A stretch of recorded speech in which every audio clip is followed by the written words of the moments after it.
files. Can you try to record now? I can't see if you have Yes, permission. yes, It's working? it's working. Yes, thank you so Good. much. Thank you, Professor. Okay, I'm going to share the screen again. Can you see it? Can everyone see it clearly? Yes, Okay, it great. says Aika Sato, Council on East Asia Studies, Yale University, and yeah, her Okay, story. Yeah, thank yeah. you. Oh, sorry, can be. Oh, I'm sorry to interrupt, but like it says her story. It's not history. I wanted to ask about Oh, that. oh, that's a good question. Her story, as in like her story. So I Mm, play around. I mean, not my invention, it's somebody else's invention, but I thought I can borrow this word for this presentation. It's basically to foreground, to emphasize women's voices. So I want to talk about her story. So that's oh, yeah, my story. that's so cool. Yeah, no, not my invention. Um, Thank you so much for joining me today. First of all, my name is Aika Sato. The topic for today's presentation, or I don't want to call it presentation, but talk, is her story of comfort women across the Asia Pacific, women's voices, and my research slash interviews. I'm very honored to be here to be invited by Professor Cabell. I was his former student at Waseda University till 2018, and I graduated. I did 2 years of master's in Peking University, where Jing is at, I mean, not at, but he's in Beijing right now. And I'm currently doing my master's in East Asian Studies at Yale. I know it's really early for most of you. It's either 9 or 10 something over there. So thank you so much for getting up early and joining my session. And I also want to apologize for any technical issues along the way. I hope you enjoy the talk. So, so, first of all, why do we still talk about the issue of comfort women after so many decades, right? One of the answer is that it is currently a very topical and controversial issues or center of contention, especially after what was going on between Korea and Japan, the court ruling decision in Korea, as well as Harvard professor Ramsey's controversy. Another broad answer to this question is that historical memories, history in general, or historiography, are often constructed or told from the vantage point of politically, socially important men. And particularly in history of war, women's roles are often appear to be fulfilling that of what Simone de Beauvoir called second sex. And they are unimportant and auxiliary to the grand national war campaigns or war memories. They're dismissed as collateral damage, the reproductive machines of potential war fighters, or warriors in economic wars. The field of women's history in general is a fairly recent development. It is kind of like a product of social history or human rights discourse that arose in 1970s. And we have started to shed more light on, say, for example, the comfort women issue since 1990s. It is very recent, which is just 30 years ago. I can go on and on about this like whole history thing, but I will not elaborate here in details. If you're interested, we can talk more about it later during the Q&A. But comfort women issue is a very complex and very emotionally taxing issue to begin with. It is not something that we can finish talking within like 20 minutes or 30 minutes. And you can also tackle this issue from different angles and perspectives. The kind of focuses that you might have already heard are, for example, whether the existence of whether those women existed or the comfort system existed, which is usually the focus of those denialists or right-wing revisionists. This could be like one of the main concerns for Korean, Japanese, like diplomatic relations as well. Also, the question of what happened to those women, right? The historical aspect to it. And there are also scholars or activists who are interested in human rights discourses or women's rights and so on and so forth. Those rhetoric you can often hear within the comfort women studies. But my personal research is to explore the so-called affect theory in relation to the concept of pain, the bodily pain or pain brought about by the sexual violence, as well as the unspeakable nature of the pain itself, the narrativization of that particular past, and how that past relates to this larger discursive institutional apparatuses such as nationalism. I can go on and on again, but I will not talk about this boring theoretical stuff for this presentation. But because I don't really know everyone's perception or understanding of comfort women issue in general. So what I decided to do, the way I'm going to approach this workshop is to foreground the voices of former comfort women, but not just as former comfort women, but as like unique individuals by presenting their pre-war, wartime, and post-war experiences to present them as a whole rather than just reducing them into a singular identity as comfort women, because they're more than that. The reason why I'm doing this is because many media and popular discourse tends to solely focus on their wartime suffering as comfort women, which I thought that's pretty reductive. I don't know what you think. You can tell me your thoughts later. But in order to give more time to discussion as well as the conversations later, I want to keep my part as short as possible. I aim to finish within 20 minutes. I try. So if you're interested in the fuller stories of those women that I'm going to tell, please approach me after the workshop. We can talk about it. So let's talk about comfort women. So first of all, who are comfort women? Comfort women refers to those who were sexually subjugated during the World War II by the Japanese military. They were systematically and repeatedly raped at comfort stations run directly or indirectly by the Japanese military all over Asia Pacific. Many of them that we know of are Koreans and Chinese, and there are some from Southeast Asia as well. And Kim Hak-seom, the second picture, was the first non-Japanese comfort woman who spoke up in 1991. And in 1992, the professor in the third picture, Professor Yoshimi Yoshiaki, disclosed official documents that implicate the Japanese military involvement, which made the government apologize eventually in 1993, known as the Kono Statement. After Japanese colonization of Korea in 1910, we see more Koreans working as sex workers on the one hand, and proprietors of comfort stations on the other hand. And we see the increasing number of licensed prostitution system transplanted in Korea, which later facilitated the women hunting, or hunting of comfort women. And the first comfort station can be traced way back to Shanghai incident in 1932. There are a lot of comfort women who spoke up, although they are considered as the minority of all the women who suffered during the wartime. And these are some examples. Some of them are from today's South or North Korea, China, Japan, Singapore, Dutch, Indonesia, so on and so forth, and Philippines as well. The materials I use for today's storytelling is 3 autobiographies and testimonial narratives collected by oral historians, and my interviews with a former Korean comfort woman called Iok-sun. So first of all, Southeast Asian women.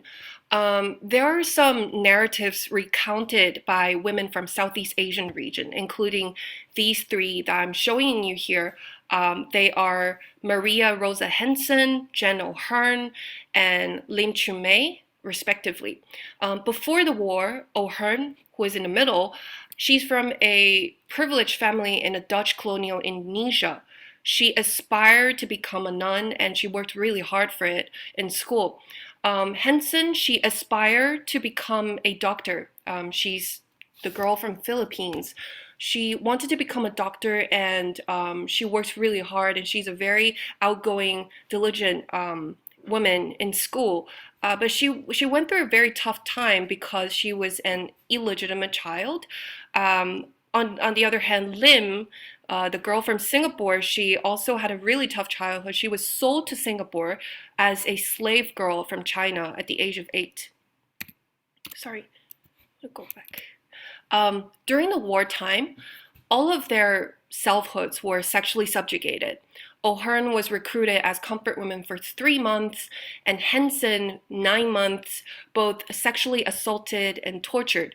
Lim Chumei's account, her story shows her efforts of asserting her sovereignty at every possible chances. She survived so many tough times, and not only her childhood as a slave girl, her the sexual advances and abuse from her master, also bombing of Singapore, shipwreck, and sexual imprisonment by the Japanese soldiers. She almost became a comfort woman. She didn't become a comfort woman eventually, but she escaped.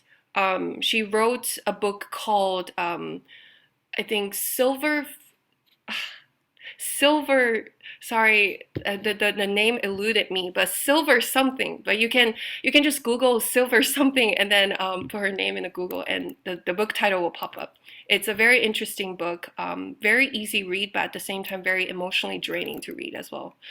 In the post-war period, they all transformed into survivor, but it was a very difficult process, not only because they were physically and psychologically traumatized by the war experiences, but also because they faced constant people's negating, silencing, victim shaming after the war. So Henson and O'Hearn, they were shamed as money-grubbing whores, or women from the quote-unquote whore camps, that kept them silent for decades because they felt like they were dirty leavings of the Japanese soldiers. And for them, quote unquote, war was never over after 50 years. So Jen O'Hearn, she actually wrote a book called Silence Over 50 Decades, 5 Decades or something like that.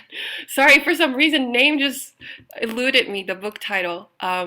But it's a very meaningful read, in a way that it relates to the concept of gender, not only the gender but also race, because she is sort of like a racial minority among the comfort women survivors. She is one of the very few white women who were subjugated sexually during the wartime.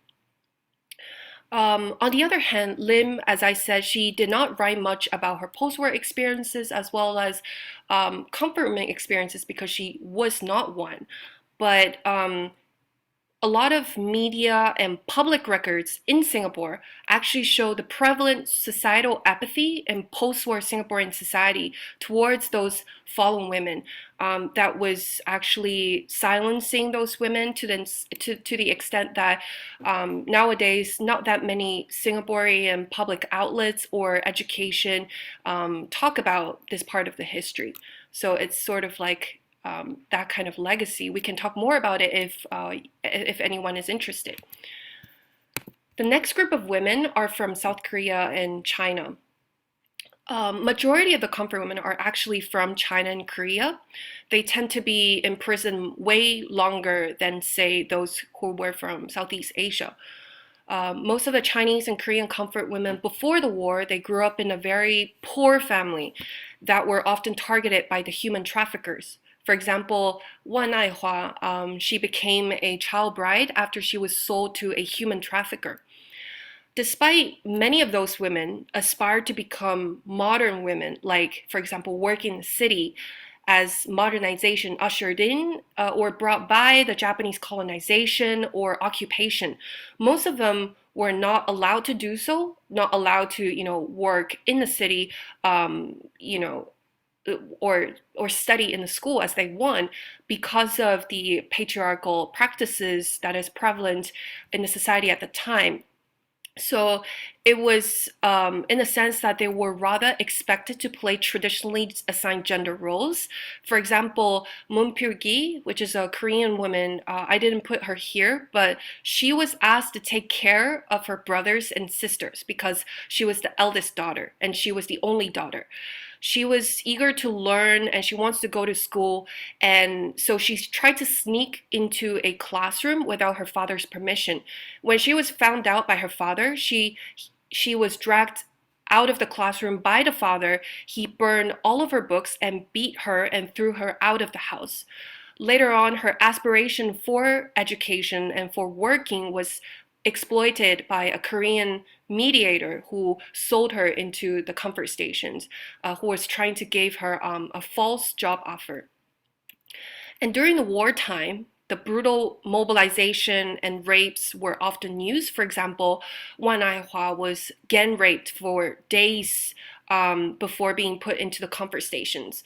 Education offers, as I said, the false job offers, like in the Moon's case, is another very common techniques.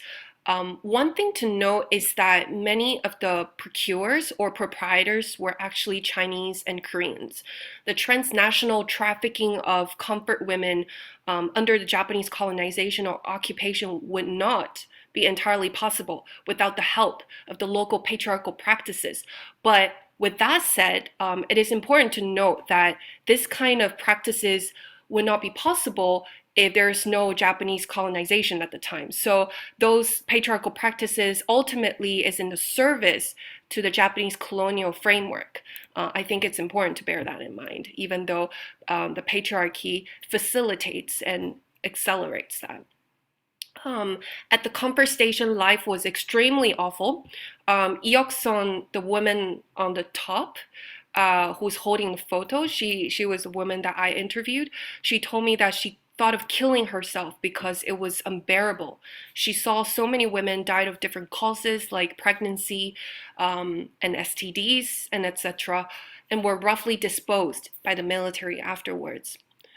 In the post-war period, after the war, they were doubly victimized because of societal apathy, physical trauma, social stigma, as well as the post-colonial political environment. So one of the example is Kim Hak-son, who's the first non-Japanese comfort woman who spoke up. She was debased as dirty bitch by her husband, who often verbally abused her because of her past. During the political turmoil as well, such as Cultural Revolution, as well as the Korean military dictatorship, some women were even punished because of their association with the comfort women experiences. For example, Nang Arpu, she's not here as well, but her family members were all killed because she was seen as a traitor to the Japanese Empire. It was like probably 2 decades or 1 decade after the war. So the legacy, colonial legacy or occupational legacy lingered even way longer after the war to 60s to 70s. So the next group that I want to explore is Japanese women. So Ueno Chizuko, who is one of the very famous Japanese feminists, she said that the comfort women face 3 types of victimization. And the last type of victimization is actually by the Japanese conservative right-wing denialists. And sometimes those who actively participate in reinforcing or reproducing this kind of denialist narrative happens to be women themselves, like Sakura Yoshiko, a right-wing journalist and a member of Nippon Kaigi, who said that, let's not forget there were also Japanese comfort women as well. So yes, indeed, there were Japanese comfort women. It's undoubtedly, it is the factual statement, but I mean, but how should we perceive and understand those Japanese comfort women? Does Sakura Yoshiko understand the Japanese comfort women in the same way as, for example, someone else's does? We can talk about it through Kikumaru-san's example. So the story of Kikumaru-san is that during the war, she was enlisted as a comfort woman for clearing her geisha debt. She felt patriotic and described her experience of serving the Japanese officers on truck islands as the, quote, best time in her life. And she was really enjoying her comfort women experiences. And she had illusion of this togetherness, somehow equally, she feels like she was somehow equally contributing to the wartime efforts, just as other male soldiers did, the sense of imagined community with other male counterparts, sort of sharing the same national fate. And she was very certain that she will be buried as war heroes with other soldiers at Yasukuni Shrine after the war. However, that illusion collapsed after the war. She was very angry that she never received any public recognition for her service, and she had to go back to the so-called water business or prostitution work after the war, way into 1970s. Eventually, she committed suicide, and this is the suicide notes that I share the screen on the left-hand side. She left a note calling herself a fool for speaking up to the academics about her experiences. In other words, those Japanese comfort women, which is very few in numbers, they felt very betrayed by the ungrateful nation that fails to give them public recognition as comfort women, as a patriotic member of the war efforts. But they did not really problematize the ultra-nationalist discourse itself in mobilizing those women. They were not aware of, either not aware of, or they do not want to confront the fact that women were never allowed to define their own bodies or how their bodies are going to be used. And they certainly do not have the sovereignty to decide whether their bodies are dirty or not. So one of the concepts I thought was interesting is the concept of patriotitude. So during the wartime, those women, comfort women, Japanese comfort women, they were seen as both patriots and prostitutes. And in this context of natural ultra-nationalism, the prostitutes were no longer seen as dirty because they were patriotic. So temporarily, they were elevated to the good status as someone who's contributing to the nation, so they were not condemned. But right after the war, because they were no longer useful and the ultra-nationalism disappeared, so they eventually had to go back to the dirty woman status, being dismissed as someone who's immoral, who's engaging in immoral occupation. But it is also very important to note, I think, that very few Japanese women spoke up, as Kikumaru-san did. They were silent and almost invisible in the comfort women redress movement, or sometimes sidelined as well. So there are different factors or reasons that contribute to that silence. I think it will be really interesting to discuss why that is the case after the presentation. Lastly, I want to also share one interview that I had with a Korean comfort woman that I conducted in Seoul, outskirts of Seoul. Her name is Iok-son. She's one of the most active members of the Korean redress movement, and I conducted the interview at Nanumejip, or House of Sharing, at the outskirts of Seoul. It is sort of like a share house, collective residence for former comfort women in Korea. I went there earlier last year, and this is one of the pictures that I took at the exhibition right next to their share house. And I was interviewing her whole body experience, whole body languages, her tones, her tears, and everything when mentioning her experiences was extremely powerful. And it's something that cannot be really shared through languages itself, but I'll try my best by quoting what she said in English. So she was born in 1927. When I asked her about whether she had any positive memories, she shook her head and she told me that there was nothing significant. She said she couldn't go to school because there are 12 children in the family. I was the second eldest. My elder and younger brothers went to school. Only I wasn't allowed because I was the eldest girl. And my mother also needed support, need to support my dad's work. So I had to take care of my brothers for my mother. I cried and asked parents why I can't. When I asked about what life under Japanese colonization was like, she told me that she was born in a very difficult time. At that time, our country was taken away. And under the policy of soshikaime, which means changing Korean surnames and or Korean given names into the Japanese one. So eventually, at that time, her name was Suzuki Ok-son rather than Iok-son. We then slowly delved into the comfort experience. She was dragged all the way from Korea to China in Yanbian, which is the northeastern part of China. She was sobbing, she was crying when she was telling me this. She said, unlike what you called as instruction or command, my experience was beyond that. One day, I was dispatched for an errand. On the way back, in the middle of the big road, two unknown Japanese men suddenly appeared without asking me what my name is or where you from. I was forcibly taken with each grabbing my arms like this, and she was showing me how the man was trying to drag her away. And she was also telling me how she tried to commit suicide at Daiichi Yanzhou, which is the comfort stations that she was at. She was saying, I only had the thoughts of killing myself. There had been people dying around me. It was unbearable. I once went to a rise and there was a tree over there. I thought of hanging myself to death on a tree, but it reminded me of so many memories like leaving my parents and brothers back in Korea, my hometown. So I just started crying. She started weeping when she was telling me this. Why do I have to die after being forcibly dragged here? I thought to myself. So I decided to not to commit suicide and to endure it and survive. And she later on recalled soldiers often resorted to physical violence against her when she urged them to wear condom for protection.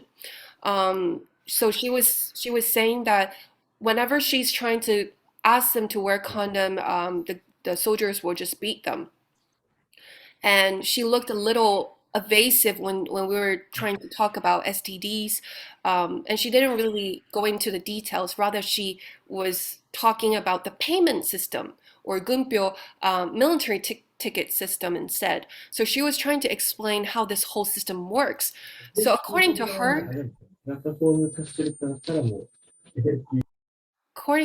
sorry, according to her, women had to pass those tickets to the proprietor at the end of the day and were constantly pressured to receive more tickets in order to prove their hard work. So she told me that those women who didn't receive enough tickets would be beaten at the end of the day. It was also clear that the comfort station was operated in a very racially hierarchical manner as well. And she was describing how this one Japanese woman was given the special treatments that is different from other women. She also said that she did not really remember when she was exactly liberated, probably vaguely around 1945.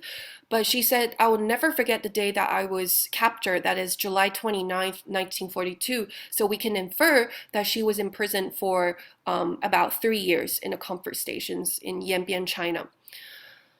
When I asked her about the post-war experience, she became really reticent. She didn't share much. It is very interesting about the silence, and we can ask the questions such as, why is she silent at the time? And what was she thinking? What does she has in mind? We wouldn't know unless it's herself, right? But she became really silent and she did not really directly answer the question of mine. For example, whether she opened up about her experiences or not to her husband, or why she chose to do so or not to do so. But instead, she was telling me this. She said, a Japanese soldier came and asked, why are you doing here? You will die if you stay here. Go out and have a look. So we went out and what we saw was pillars of fire shooting up here and there in the downtown area. Besides, we don't even understand what liberation even means. Since the soldier proposed that evacuation to mountain area will be better, we all follow him to the mountainous area. To look back, why the soldier took us to the mountain was probably because it was thickly covered with trees, where the light could barely penetrate. He probably wanted us to be eaten by the wild animals here, and no one would be able to find us. There were no proper paths, so we had to crawl down on our hands and knees like dogs would do. We had to survive based off of begging for food. No one gave us food while we were begging. She was also telling me a little bit of her post-war experiences in relation to her two husbands.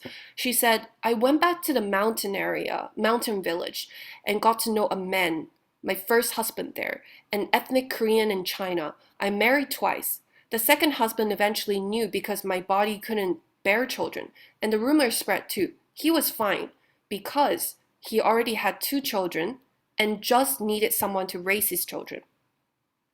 And eventually she was telling me she stayed in China until until the age of 70, which was decades. Um, that was basically because of her promise with a friend, also a Korean, who was a comfort woman. They promised each other that they will never tell anyone about their past and they will never go back to Korea because of her experience as comfort women. So I asked her, why did you keep your past as a secret? It's such an obvious question, but I just want to hear what she said. And she said, being a comfort woman was something that you could not tell anyone, right? Plus, Haokja was her friend. Haokja was living a good life. If it was known by people in her family, she wouldn't be able to live well with people criticizing her behind her back. That's why we didn't tell anyone. So what is interesting about this part of the interview is that you wouldn't really find this part of the interview, which is her post-war experiences, for example, with Haokja or her husband, in, say, media, because media solely portray those women as comfort women without really focusing on their post-war experiences and pre-war experiences. And that could also explain possibly why she became less talkative when she was trying to explain to me about her post-war experiences. And this is the last thing that she shared with me before she terminated the 1-hour interview. She said, the Japanese emperor should apologize to us. I am strongly against receiving compensation, and I think what our government did was right, the Moon Jae-in government. She was referring to this the Korean government's decision to dismantle the Asian Women's Fund, which is the private fund that the Japanese government established in 90s to compensate for comfort women in Asia Pacific. They want us to shut up. They should properly apologize. The Japanese emperor should apologize to us.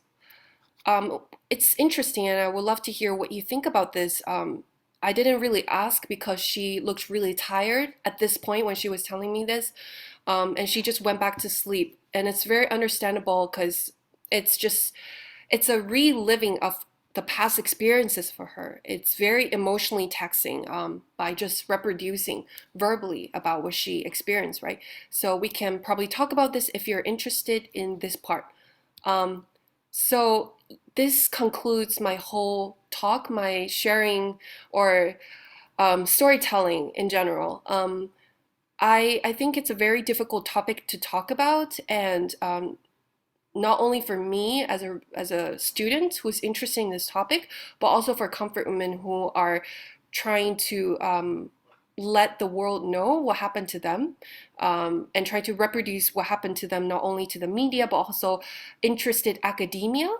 And at the same time, imagine they face denialists who try to deny what happened to them. You can imagine it must be really emotionally taxing for them. And for me, it's very emotionally taxing thing, not to the extent of those women, but I remember I was doing this research, especially in COVID times last year. You know, everyone is staying at home, and this is what I was doing, reading the stories and writing about comfort women. It was a very emotionally taxing experiences. I myself almost became depressed, borderline, like not clinically, but like emotionally, really, really depressed just by reading their stories. I can't imagine for those who actually experienced that. So, so yeah, this concludes my story sharing. I would love to hear what everybody thinks, like your perception of comfort women, any reactions to what I just said, any critiques, anything that you want to challenge, feel free to do so. So yeah, I would like to open to the floor and very curious about your thoughts and reactions. Thank you so much.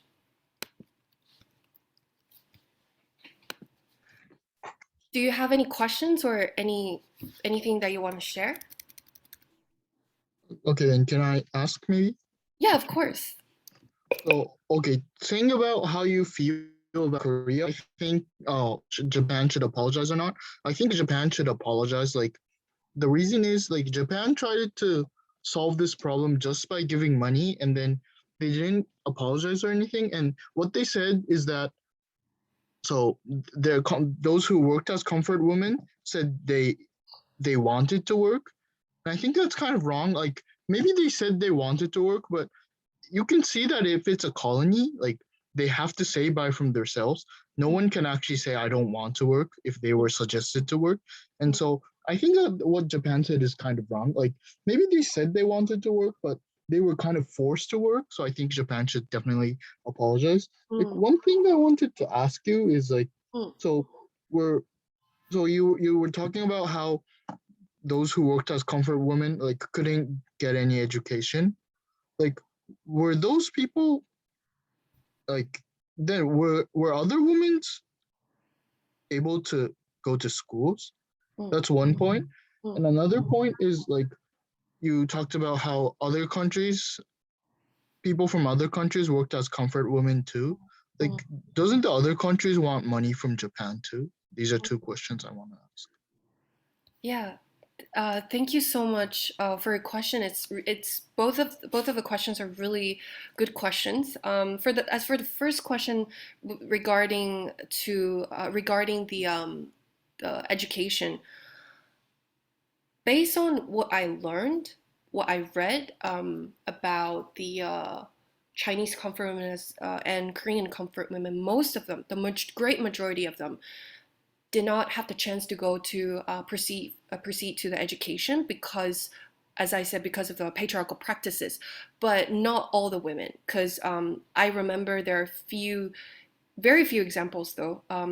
One out of the 12 English translated Chinese narratives, one of the Chinese women, she actually managed to get education, but she also narrated in her story it was a very unusual case because she just happened to born in a family where her father is very encouraging of her receiving an education, which did not really happen to other girls. So she's like one of the very few examples where actually did get education. And of all the like Korean women, I remember there's this like political scientist name again eluded me, my fault, but there's this Korean political scientist who actually did a survey of all the women who became Korean women who became comfort women. Majority of them were from a poor family with little education because those women are usually the targets of human traffickers because they will be more vulnerable to like say educational offers or job offers, false job offers to allure them, to deceive them to become a comfort women at the comfort stations. So that's my answer to the first question. And the second question is, oh yeah, other countries. So other countries, it's very different based on individual countries. But one of the example that I can think of right now is maybe Singapore. Lin Chumei is from Singapore, and I stayed in Singapore for 2 years myself, and I was really surprised when I was in Singapore that people rarely talk about Japanese occupation, even though Singapore was occupied for 3 years under the Japanese occupation from 1942 to 45. Um, and there were comfort women according to the oral histories that you can find in the National Archives in Singapore and a lot of other scholarly work as well. But the compensation wise, it was dealt by the government at the time, which is today's PAP. It's People's Action Party, I think. This party has been ruling Singapore since the post-war period, since the country was established, which was like in 60s, I think 65, 63, 65. So it's been in power for like decades, and how they dealt with the war compensation was that there's this policy called racial harmony, like policy in Singapore, and they don't want to they don't want the Japanese government to focus just on the victimization of Chinese, which is the most like the group that was subjected to the most victimization during the war. So there's this massacre that happened in Singapore called Sukching, basically massacre of ethnic Chinese because they were suspected as people who supported the Chinese Communist Party. So they were arrested and they were massacred. And as compared to like other races were not as victimized as the ethnic Chinese. So it poses a very difficult questions and dilemma for the post-war Singaporean governments. Like, okay, if we are going to establish a country as a multicultural, multilinguistic country, multiracial country, then we cannot focus just on a single race, single Chinese wartime experiences. So what they did was to ask Japanese government to pay the war compensation to the Chinese, but this money didn't go to the Chinese victims, but the Singaporean governments actually used the money for the nation building, for the economic development.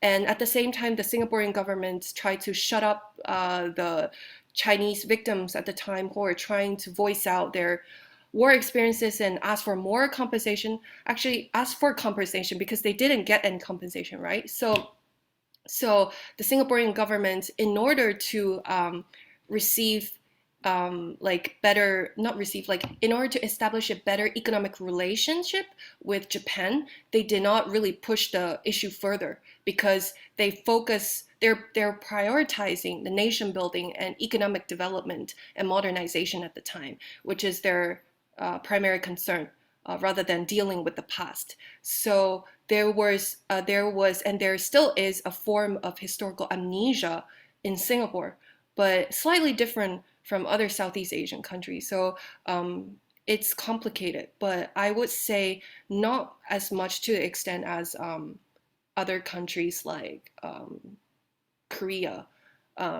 Chinese government is a different type of story, but yeah, I hope I'm not rambling too much and have answered your question too. Thank you very much. Yeah, all countries have complicated situations and background, so it must be really difficult. Thank you very much. No worries. Thank you for your questions. Does anyone have any reaction? Yes. Hi. Hello. Hi. I'd like to share a little bit of my perspective. I'm from Brazil. I'm Juliane.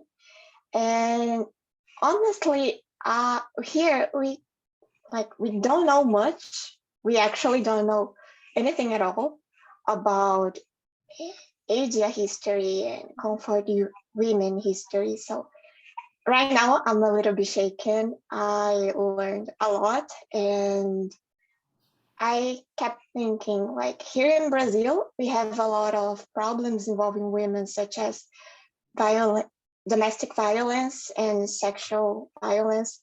And even still, we are simply not taught anything about women history. And honestly, it's just shocking. Like, why are we not talking about this? Why, like, most of your presentation was like news to me. I didn't even knew there was like comfort station. So yes, there is this big like educational problem, and that's why I like to say I'm sorry if I interrupted.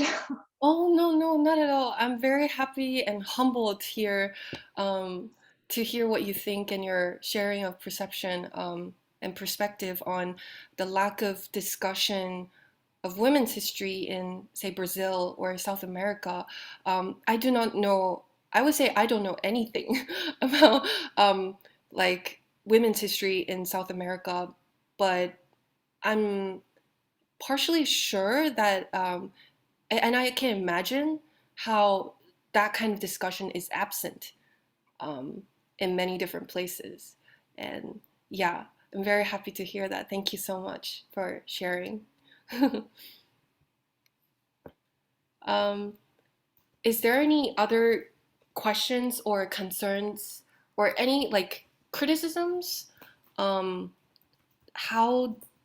I would say, what was your understanding of comfort women before, and how did this complicate or challenge or, I don't know, reinforce what you thought?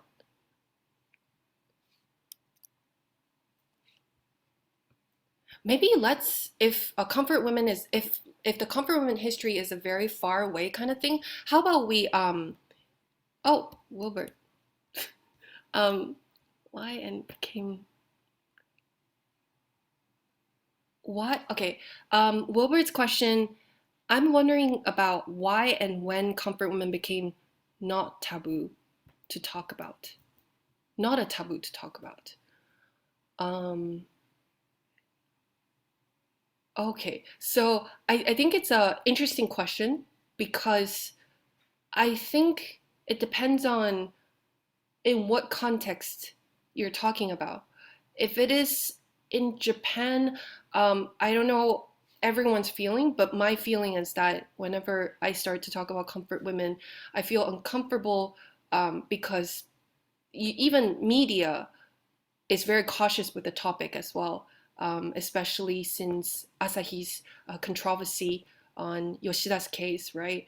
But I think academia, people, media started to talk about this issue since 1990s, precisely because Kim Hak-sung spoke up about her experiences, and plus that overlapped with human rights discourse. So in 1995, women's rights are human rights conference by the United Nations were organized in 1995, right? So all the things, including the comfort women discourse, overlapped. So it gained traction in media, in scholarship. So yeah, so that's why people started to talk about it. But I'm not sure. I feel like it's more complicated in Japan. Yeah. Hopefully I answer your question. I guess like comfort women history might be really far away from everyone. So maybe how about I ask a question to everyone and would love to hear what you think. But how do you feel about like your personal relevance?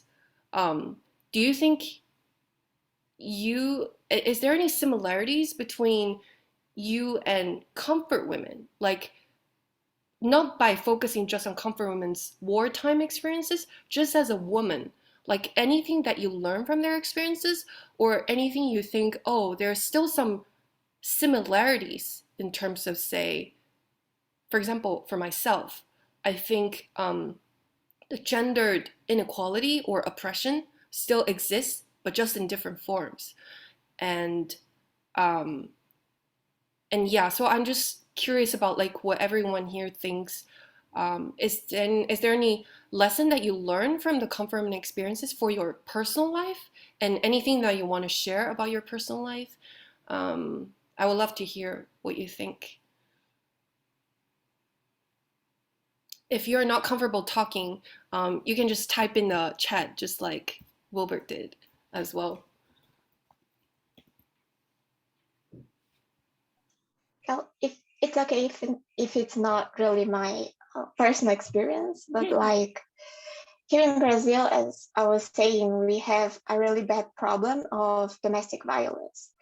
So like often, sometimes I hear screams from the neighbor's house, and I think that's really concerning. But here, domestic violence is really a tough problem, and we can see this correlation with comfort women. For instance, like the women in this situation, they don't leave the house, they don't contact their family, they're like literally incarcerated, and they are expected to perform sexual acts with their partner. And you can see like there's still a big problem of sexual violence and sexualization, and this thinking that women are obedient to men, which is like a really tough problem, and it's a big struggle. So even if comfort women history seems far away, like it happened on the war, it happened in a faraway country, but like the core problem is still here, it's global. That's a very That's what I think. Yeah, thank you. Am I pronouncing your name correct? Giuliani? It's Julie and Giuliani. Thank you, Giuliani, for sharing. It's definitely like as you said, even though it's happening like in a far away country, but the core issue is the same. So I'm just wondering, like, how does Brazilians perceive, like, as you said, like prevalence of domestic violence? How do people see it, and how do people understand it, and how do people talk about it? people actually are talking a lot about it. So the government has made like some commercials about it. It's actually pretty tough to see because it's bad. Like you can hear screams and this type of stuff on the TV, but people are starting to talk about it. But it's still, I feel like a lot of people think it's normal because it happens a lot. So a lot of people are in abusive relationships or in a situation of domestic violence. They say, wow, that's just life. But it's not just life, it's a problem. And as long as we don't accept it as a problem, we can't overcome it. So I think we should talk about it, but not in a way that normalizes it. We should talk about it. It's wrong, let's fix it. Right. I like what you said about we should talk about it rather than normalizing it. I think the attitude of seeing like prevalence of domestic violence as normal itself is the issue, and we need to like highlight it and talk about it and to criticize and to understand why it is wrong, right? Because it actually reveals a lot of issues, a lot of like gender power, gender dynamics in a particular society. And there are a lot of lessons that we can learn from that particular example as well. Oh, it's 2 minutes. Okay. How should we wrap up? Thank you, Giuliani, for sharing that.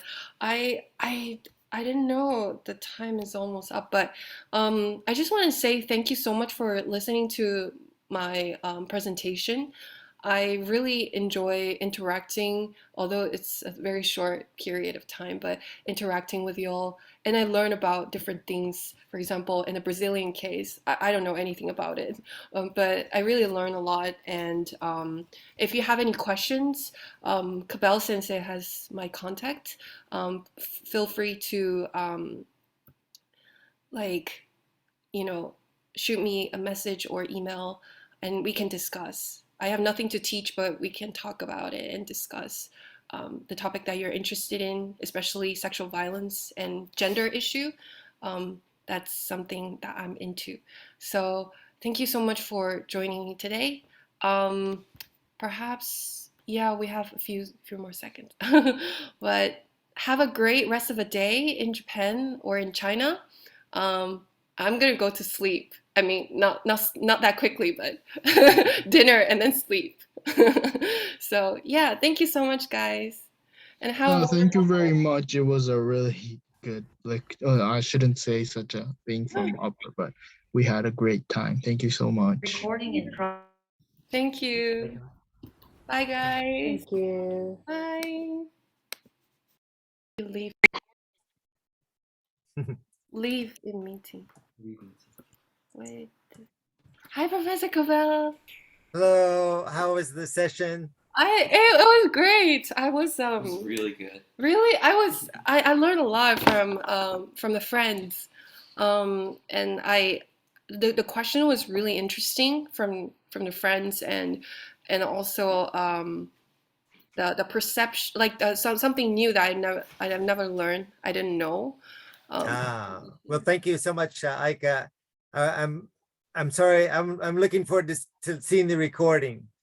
Okay.